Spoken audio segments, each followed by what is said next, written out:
Chris, panoorin mo to. Ginagaya ka ng jowa mo. Ayan, pag si Chris, yung girlfriend ko, si Mamoy, pag kumakain kami sa labas, sabi niya sa akin, ugaliin ko raw na iligpit palagi pinagkainan ko kahit may server. Ugaliin punasan yung lamesa before iwan. Bagay na bagay.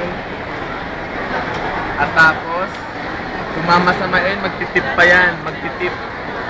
Kaya yung point niya, server din daw siya sa Florida. Pero nangyari na rin sa amin, naloko kami ng 1,300 pesos sa MOA. Bakit? 2 ulam lang.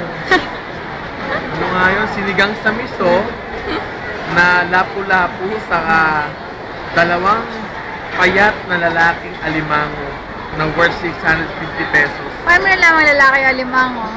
Kasi maliit yung nasa puwet eh, nasa baba.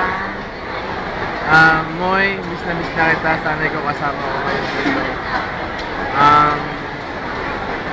I love you. Bye. See you soon. Kiss mo.